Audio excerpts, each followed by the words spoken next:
नमस्कार, मैं हूं आलोक त्रिपाठी और आज हम बात करेंगे भारतीय जनता पार्टी के प्रत्याशी और ईडी के पूर्व ज्वाइंट डायरेक्टर राजेश्वर सिंह से। सर, ईटीवी में आपका बहुत बहुत स्वागत है। Thank you thank you. आप एक नौकरी छोड़ के और एकदम से राजनीति में आपने पदार्पण किया। क्या आपकी सोच है, किन वजहों से आपको राजनीति में आपने कदम रखा? अब मैंने काफ़ी 23 साल तक कानून का अनुपालन कराया, कानून की पढ़ाई करी, काफ़ी एक्सपीरियंस हो गया है नौकरी करते हुए। तो मैं चाह रहा था इस एक्सपीरियंस को डेवलपमेंट के काम में इस्तेमाल करूं, जनता के लिए इस्तेमाल करूं, कुछ ऐसे कानून बनवाने में मदद करूं जिससे जनता का विकास हो, युवाओं का विकास हो। कुछ ऐसे कानून बने, ये जो माफिया हर समय राजनीति में आ जा रहा है, अपराधी जो राजनीति में आ जा रहा है, जो भ्रष्टाचारी एलिमेंट जो राजनीति में आ जा रहे हैं, ये ना आ पाएँ। भ्रष्टाचार को बिल्कुल जड़ से ख़त्म करना है, जिसके लिए भारतीय जनता पार्टी, माननीय यशस्वी प्रधानमंत्री नरेंद्र मोदी जी और हमारे योगी आदित्यनाथ जी इतना दृढ़ संकल्पित हैं, इनकी मदद करनी है। लखनऊ से आपका पुराना नाता रहा है, लखनऊ से हैं, आपके पिताजी भी यहाँ सर्विस में रहे, आप भी लखनऊ में काफ़ी समय आपने काम किया, लखनऊ को आप अच्छी तरह से समझते हैं। क्या लगता है कि जो राजनीति में अपराधीकरण की बात हो रही है, जैसे इस चुनाव में भी तमाम माफिया, तमाम पार्टियों से, बड़ी पार्टियों से बात नहीं बनी थी, छोटी पार्टियों के माध्यम से राजनीति में आ जाते थे, आपको लगता है कि ये चीज़ें आगे राजनीति में धीरे धीरे कम होने वाली हैं? नहीं, इनको कम करना पड़ेगा, देश के भविष्य के लिए, युवाओं के भविष्य के लिए कम करना पड़ेगा। ये माफिया अपराधी अगर राजनीति में आएंगे तो इनका एजेंडा क्या रहता है? इनका एजेंडा सिर्फ भ्रष्टाचार होता है, ज़मीनों पे कब्जा करना होता है। इनका एजेंडा ही खराब है कि वो विकास इनके एजेंडा में नहीं रहता है। ये देश के लिए ठीक नहीं है, तो इनको हर हालत में ख़त्म करना है। राजनीति में आपने जब आने का विचार किया होगा तो कैसे आपने, आपको भाजपा ही कैसे लगी कि इसी पार्टी में जाना चाहिए, ये पार्टी आपके लिए ठीक है? नहीं, मैंने हर पार्टी के साथ काम किया है। मैं यूपी में पोस्टेड था तो हर पार्टी की सरकार रही, बीएसपी सरकार रही, समाजवादी पार्टी सरकार रही, भारत सरकार में काम कर रहा था तो कांग्रेस गवर्नमेंट भी थी, बीजेपी में भी काम किया। मैंने देखा बीजेपी अकेली पार्टी है जो मैनिफेस्टो में जो चीज़ कहती है वो काम पूरे करती है। चाहे भव्य राम मंदिर का निर्माण हो, 370 को हटाना हो, ट्रिपल तलाक को ख़त्म करना हो, जो भी मैनिफेस्टो में बात कहते हैं उस बात पे अब स्टैंड करते हैं। दूसरा, इस पार्टी में जो नेतृत्व है वो बहुत अच्छा है। देश जो है बड़े अच्छे सुरक्षित हाथों में है। माननीय नरेंद्र मोदी जी ने देश को, हिंदुस्तान को विश्व में एक शक्ति के रूप में स्थापित कर दिया है। आज सर्जिकल स्ट्राइक करने के लिए क्षमता रखता है हिंदुस्तान। विश्व में खाली 3 देश हैं, अमेरिका, इजराइल के बाद हिंदुस्तान, जो दूसरे देश में जाके जवाब देने की स्थिति में है। हमारे गृह मंत्री जी ने 370 हटाया, उग्रवाद को ख़त्म किया, नक्सलवाद को कम किया। आप देखिए निरंतर शांति आती जा रही है। योगी जी ने अपराधियों को ख़त्म कर दिया, माफियाओं को जेल में डाल दिया। दंगे, उत्तर प्रदेश जो दंगा प्रदेश कहलाने लगा था, जो जंगल राज कहलाने लगा था, वहाँ कानून का राज स्थापित हो गया। तो इन लोगों का ऐसा व्यक्तित्व है, इतनी अच्छी इनकी विचार है, विचारधारा है, इसको मजबूत करना है। आपने जो विषय गिनाए उनमें राम मंदिर का विषय आया, उनमें अपराधियों के खिलाफ कार्रवाई की बात हुई, ये सब विषय हुई, या कुछ विषय जो थे जो राष्ट्र, जो केंद्र सरकार के मतहत आते हैं, लेकिन विकास का विषय नहीं आता है ज़्यादातर। विधानसभा चुनाव में विकास पे बात नहीं आती है। अभी हालिया में कर्नाटक का विषय है, वो भी उत्तर प्रदेश के चुनाव में आ गया है, हिजाब का विषय। तो आपको लगता है कि विकास, इस चुनाव में विकास की ज़्यादा बातें होती नहीं चाहिए या इस तरह के विषय ज़्यादा आने चाहिए? विकास तो सबसे महत्वपूर्ण है। देखिए, जनप्रतिनिधि का काम ही विकास है। क्षेत्र का विकास, यदि मैं कहूँ बिजली, पानी, सड़क ठीक करूँगा तो ये उसी तरह से है कि मैं खाना खाऊंगा, सांस लूँगा। ये तो बेसिक काम है, तो जनप्रतिनिधि को करना ही है कि उसके क्षेत्र में सबसे अच्छी सड़कें होनी चाहिए, बिजली की व्यवस्था, पानी की व्यवस्था, सैनिटेशन की व्यवस्था, ये तो बेस्ट होना ही चाहिए। इसमें तो कोई कॉम्प्रोमाइज़ है ही नहीं।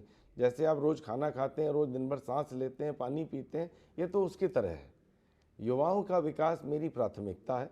युवाओं के लिए मैं चाहता हूं कि ऐसी योजनाएं बने और उनको रोजगार के अच्छे अवसर मिलें, उनको संसाधन उपलब्ध कराए जाएं, उनको स्कॉलरशिप्स दिलाई जाएं, अच्छी जगह एडमिशन्स कराए जाएं। मेरा विचार है, मेरे मन में वो है कि एक इनके लिए युवा केंद्र बनाऊं सरोजनी नगर में, जहां पे इनको सिंगल विंडो हर चीज़ की जानकारी मिल जाए कि इंडिया में कहाँ पे एम्प्लॉयमेंट अवेलेबल है, इंडिया में उस एम्प्लॉयमेंट के लिए आपको कैसे फॉर्म भरना है। एक काउंसलिंग सेंटर भी रहे, आपको संसाधन उपलब्ध करा दिए जाएं, जैसे कि आपको स्टडी मटेरियल चाहिए, कैसे आप वो एग्ज़ाम कम्पीट करेंगे। युवा हमारे देश का भविष्य है, युवाओं के लिए बहुत कुछ करना मैं है। यही सवाल अभी आपसे पूछना चाह रहा था कि अगर आप जीत के आएंगे तो आपने अपने क्षेत्र के विकास के लिए क्या सोचा है? शिक्षा के लिए आपने बताया, रोजगार के लिए आपने ये विषय बताया, और क्या डेवलपमेंट से जुड़ी चीज़ें आप सोचते हैं कि जो आप करेंगे अपने क्षेत्र में? ज़्यादा से ज़्यादा इंडस्ट्रीज़ आनी चाहिए। ज़्यादा से ज़्यादा, इतना मेरा एक्सपीरियंस रहा है, इतना इंटरेक्शन रहा है भारत सरकार में नौकरी करने के बाद। वैसे ही उत्तर प्रदेश विकास के रास्ते पे है, ईज़ ऑफ डूइंग बिजनेस में 14वें से दूसरे नंबर पे आ चुका है, इंडिया की दूसरी सबसे बड़ी इकॉनमी हो चुका है। हमारा बजट 3.5 लाख करोड़ जो पहले होता था 8.5 लाख करोड़ का है। अब खाली हमको माहौल बहुत अच्छा है, लॉ एंड ऑर्डर बहुत अच्छा है, क्राइम अंडर कंट्रोल है, हर इंडस्ट्री फैक्ट्री आना चाह रही है। अब हमें खाली फैसिलिटेट करना है कि वो आएँ, अपने उद्योगों को सेटअप करें और विकास हो।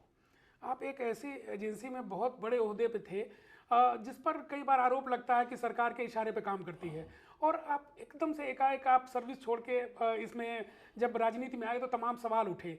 आपको लगता है कि इस तरह से एकाएक अधिकारियों का राजनीति में आना कहीं प्रश्न खड़ा करता है? नहीं नहीं, कानूनी जब कोई बाध्यता नहीं है तो प्रश्न की बात नहीं है। और ये एजेंसियां बड़ी इंडिपेंडेंट एजेंसियां हैं, ये एक कानून के तहत, नियम के तहत काम करती हैं।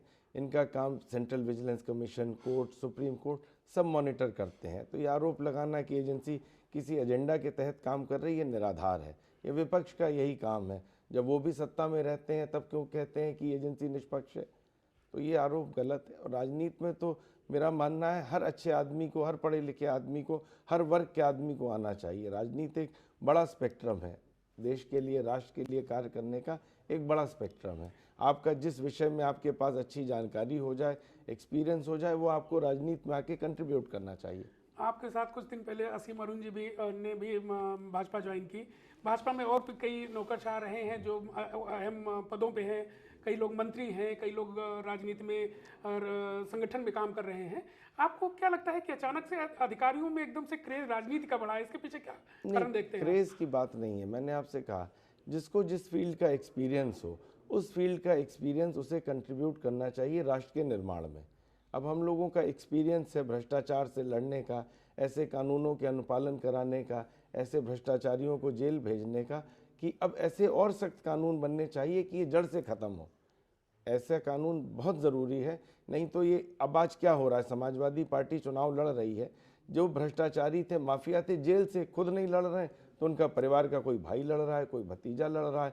एक खनन मंत्री को हमने जेल में डाल रखा है तो उनकी पत्नी चुनाव लड़ रही है। तो भ्रष्टाचार बढ़ रहा है, रक्त बीज की तरह ये फैल रहा है, ये रोकना होगा। ऐसे कानून लाने पड़ेंगे कि ये लोग भी चुनाव ना लड़ पाए। ये इनका एजेंडा क्या है, चुनाव लड़के राजनीति में आके क्या करेंगे? पहले तो जो जेल में है उसे निकाल लेंगे, जो 2000 करोड़ 4000 करोड़ की संपत्तियां जब्त हुई हैं उसकी रिकवरी के लिए लगेंगे, जनता से ही तो वसूलेंगे। तो ये खत्म होना चाहिए, ये देश के लिए ठीक नहीं है। सर, एक आखिरी सवाल आपसे, इस राजनीति में या भारतीय जनता पार्टी में आपका रोल मॉडल कौन है? नहीं, यशस्वी प्रधानमंत्री नरेंद्र मोदी जी रोल मॉडल हैं, तो देश के सबके लिए प्रेरणा स्रोत है। बहुत बहुत धन्यवाद हमसे बात करने के लिए। आपको इस चुनाव के लिए बहुत बहुत शुभकामनाएं। Thank you. ये थे राजेश्वर सिंह जी, जो बता रहे थे कि वो राजनीति में किन सपनों को लेकर आए हैं। उन्होंने बताया कि वो किस तरह से अपने क्षेत्र में विकास चाहते हैं। कैमरामैन विजय के साथ मैं आलोक त्रिपाठी, ईटीवी भारत, लखनऊ।